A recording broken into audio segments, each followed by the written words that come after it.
Hello students, today we are going to discuss the Buddhist theory of social contract. This unit would enable the readers to understand the theory of social contract, an account of the contract as provided in DIGHA NIKAYA, varying perspectives on Buddhist contract theory, and the nature of political legitimacy that we find in the contract theory. To begin with, the discourses of Buddha unfolded in the middle Ganga Valley and the sub-Himalayan terrain regarding the origins of government in ancient India. It sheds ideas on the origin of kingship, which is a result of a quasi-contractual agreement. This theory is outlined in the Buddhist text Agana Sutta, a text taken from a longer collection called the Long Discourses, DIGHA NIKAYA, a section of Sutta Pitaka. The DIGHA NIKAYA possibly presents the earliest theory of social contract to institute a ruler called the Mahasamatta or the Great Elect. This text, DIGHA NIKAYA, quite self-consciously gives a very different view of the creation of the universe.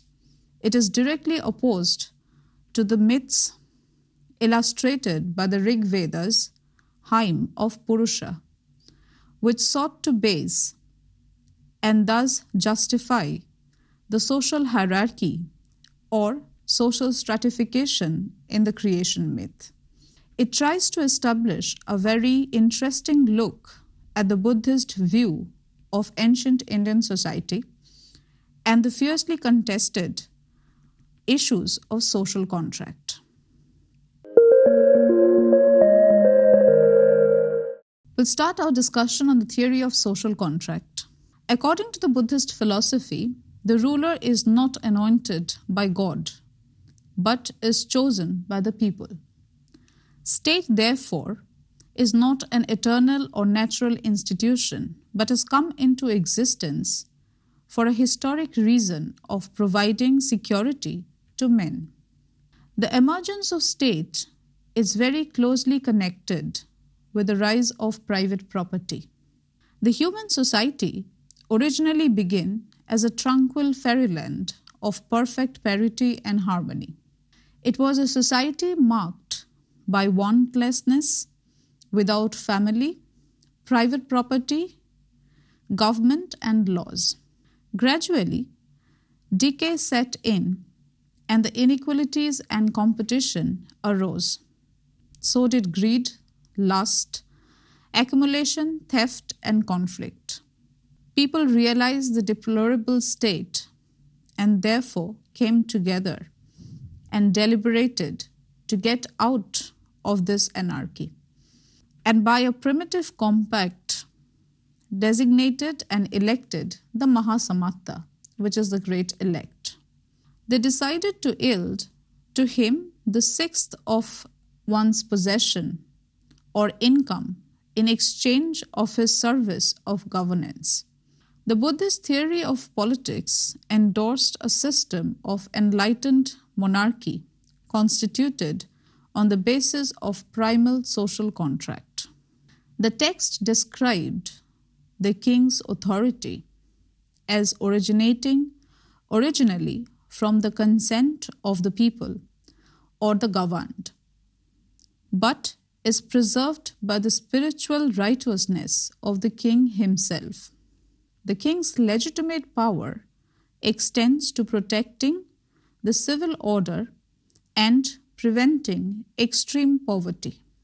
The people seemingly have no right to resist even an incompetent or evil king, and there appears to be no possibility of reopening the terms of the social contract.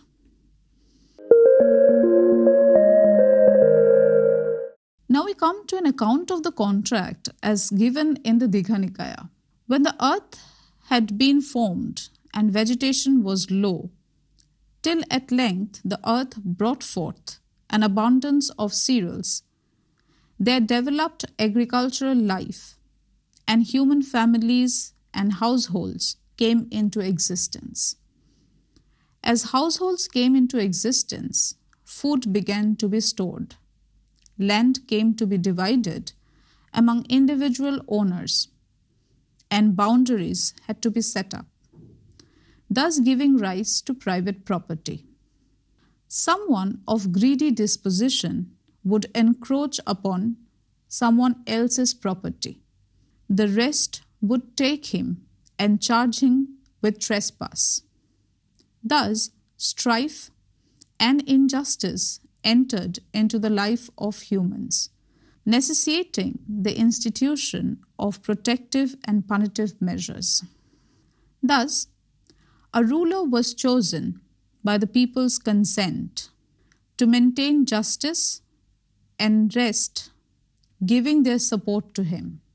The Agana Sutta painted the evolution of the world and human beings as a process of progressive combination of spirituality of mind, which was the original starting point, with gross materiality to produce in turn successive differentiation in nature and increasing moral degeneration among humans. At this point, human beings gathered together and, arguing the need for the selection of a certain king who would be wrathful when indignation is right, who should censure that which should be censured, and should banish him who deserves to be banished. The king is the great elect or the Mahasamatta, that is, chosen by the people as a whole and authorized to rule. This is also based on the hypothesis of the equality of men, and the king is only the primus inter pares, which means the first among the equals, and exercise authority by virtue of the social contract. There seems to be two ideas intertwined into this conception.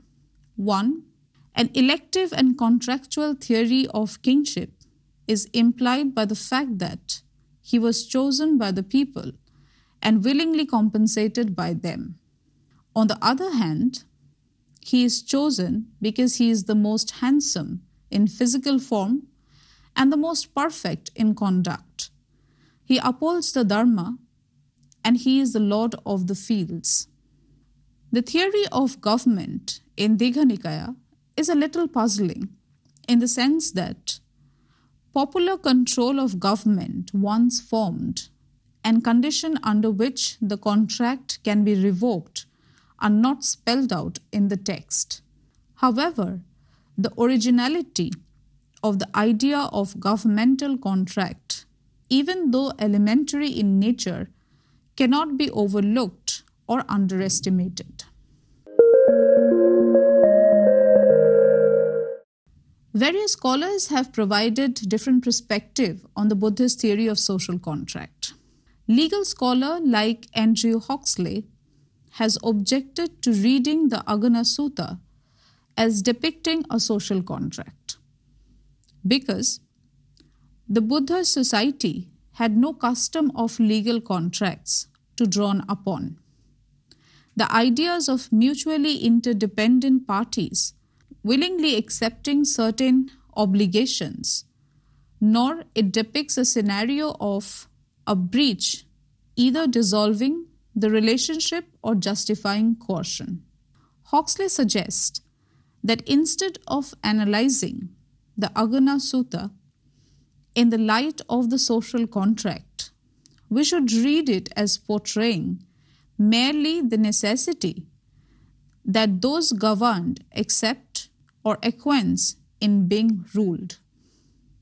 Stephen Collins, on the other hand, agreed that even though Agana Sutta cannot be treated as just another contract theory, but it is an important text depicting the moral equality of persons and also their original social equality. One can read the Agana Sutta as a claim that the only way that original social equality could have been justifiably broken was through the choice of the society itself, One can also find in the Agana Sutta some fundamental criteria for judging the performance of the king. However, if the king is unable to perform his duties, the text is silent on what should be the repercussions of such a situation. For these reasons, it is rational to discuss the Agana Sutta as representing something closely equivalent to a social contract, if that exact model was not available at the time of its arrangement. The theory of social contract portrays some of the interesting viewpoints regarding the nature of political authority or legitimacy. Agana Sutta suggests a nature of political legitimacy in which the king's authority rests on initial consent of the people. It implies that succeeding kings inherit authority as birthright. The nature of political authority of the king is different in Chakravarti Sihananda Sutta from that of the Agana Sutta. In Chakravarti Sihananda Sutta, a different theory of legitimacy is offered, which is based on the king's personal spiritual purity. Another perspective questions the very existence of legitimacy of the political authority in Agana Sutta. This is because Buddhism rejects the idea that human beings are at base atomistic, rational, gifted with natural rights. And therefore, if human beings are not rational, endowed with natural rights, the very idea that legitimacy arises from consent seems illogical rather than a rational necessity. If human beings are ultimately just, more or less contingent phenomena, what does it matter whether they are ruled by someone they choose or not? In Western political thought, the purpose of a contract theory is to tell a story of the origin of coercive authority that fittingly respects the moral autonomy and the agency of the citizens. Because one of the basic understanding in Western thought is that society is composed of more or less independent, rational individuals whose independence and subjectivity must be respected by the political system for that system to be legitimate. Buddhism fails to recognize this basic assumption about human individuals, and therefore it is problematic to read Agana Sutta as a consent contract theory. These conflicting views aside, the Buddhist social contract theory needs to be appreciated for challenging the Brahmanical vision, because Brahmins postulated a divine origin of the four status orders of society, the Varnas: Brahman, Kshatriya, Vaishya, and Sudra. The Varnas attributed a revitalized and differently valued ethical code for each Varna and subordinated kingship and artha to the superior Brahman as the codifier and interpreter of dharma or morality. The Buddhist scheme sees the world as a voluntaristic result of the cumulative karma of human acts, making social strata appear under the guidance of elective kingship.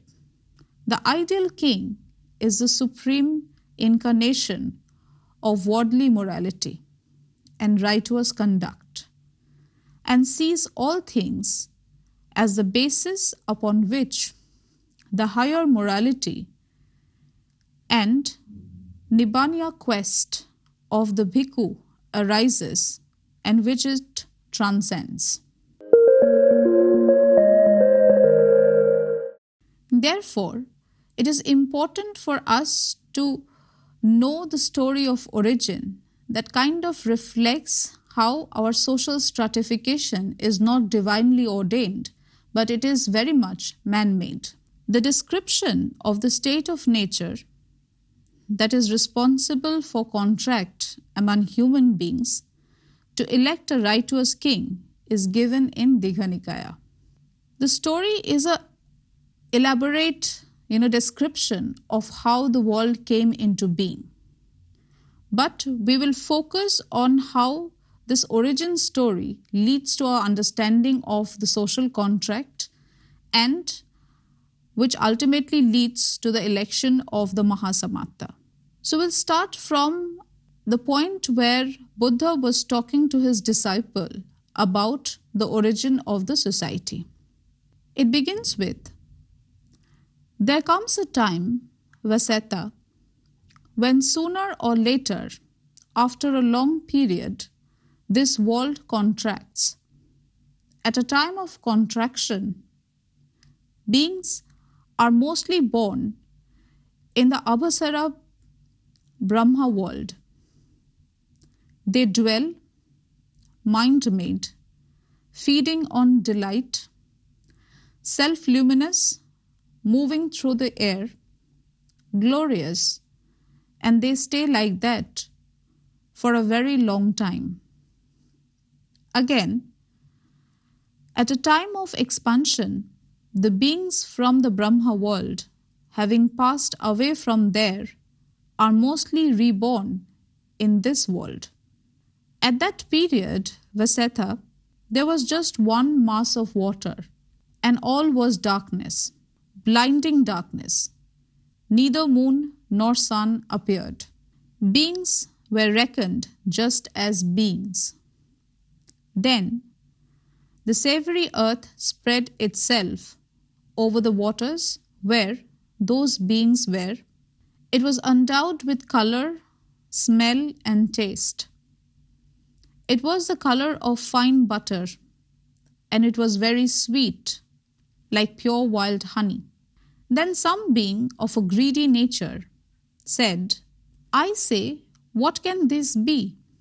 and tasted the savory earth on its fingers. In doing so, it became taken with the flavors, and the craving arose in it. Then other beings, taking their cue from that one, also tasted the stuff in their fingers. They set to their hands, breaking off pieces of the stuff in order to eat it. And the result of this was that their self-luminance disappeared.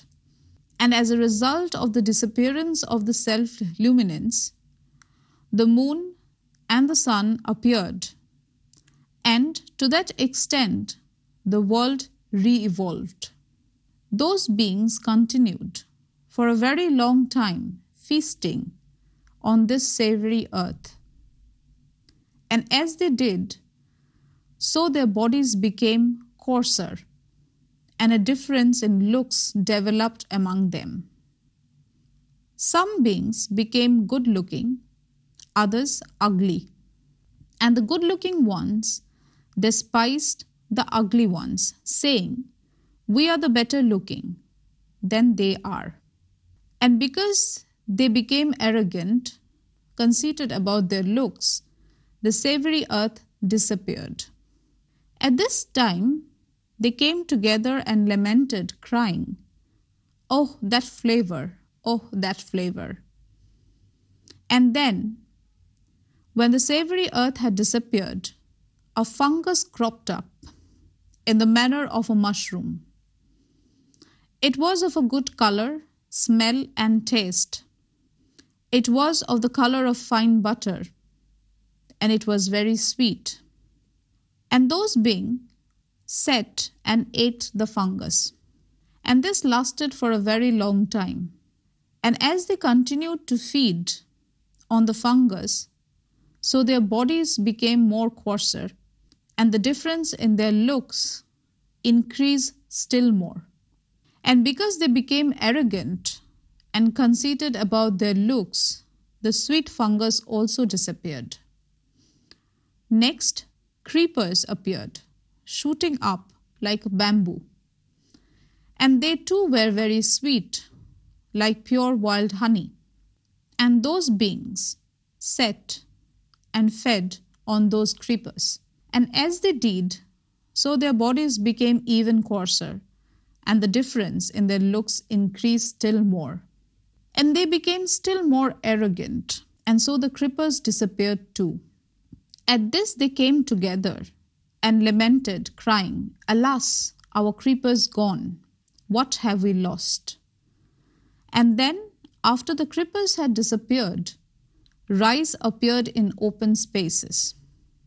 And these beings sat to and fed on these rice.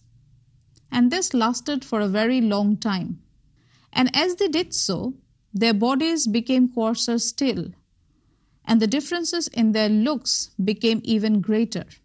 And the females developed female organs, and the male developed male organs.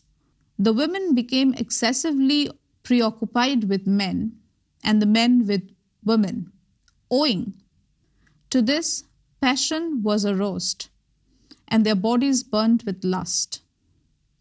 They indulged in sexual activity, but those who saw them indulging threw dust, ashes at them, crying, "Die, you filthy beast! How can one being can do such thing to another?" Those beings who indulged in sex were not allowed into a village or town for a month or two, and accordingly they built themselves dwellings.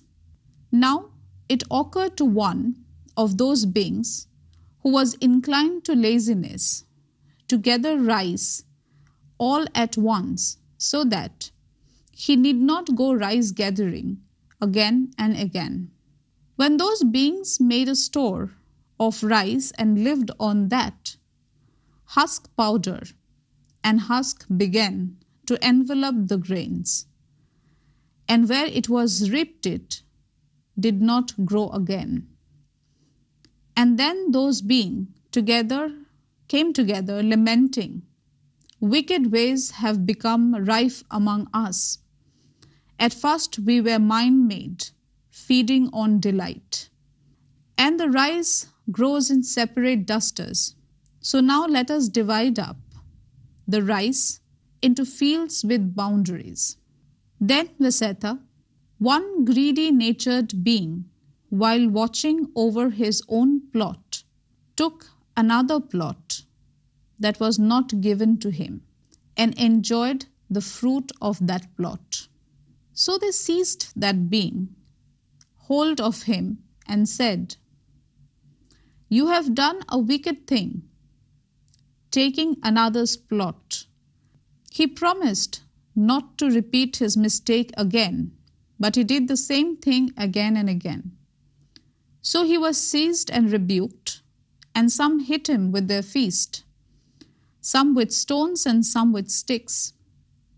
And in this way Vaseta, taking what was not given, and censuring and lying, and punishment took their origin. Then those beings came together and lamented the arising of these evil things among them. And they thought, suppose we were to appoint a certain being who would show anger where anger was due, censure those who deserve it, and banish those who deserved banishment, and in return we would grant him a share of our rice. So they went to the one among them who was the handsomest, the best looking, the most pleasant and capable, and asked him to do this for them in return for a share of the rice, and he agreed. The people's choice is the meaning of Mahasamatta, which is the first regular title to be introduced. Lord of the Fields is the meaning of Khatiya, the second such title, and he gladdens others with dharma, is the meaning of Raja, the third title to be introduced. This then, Vaseta, is the origin of the class of Khatiyas. All these classes originated among these very same beings like ourselves, no different, and in accordance with dharma and not otherwise. Thus, to conclude our discussion, the ancient notion about the origin of state and government as divinely ordained was rejected by the Buddhist political thought. The Buddhist discourse on DIGHA Nikaya, a description of the legend of Mahasamatta and the nature of the first ruler of the earth as chosen by each and every member of the community. Thus, it is clear that the Buddhist doctrine, although they are in a narrative style, suggest more favorable democratic and social political principles that can be applied in contemporary society. Thank you.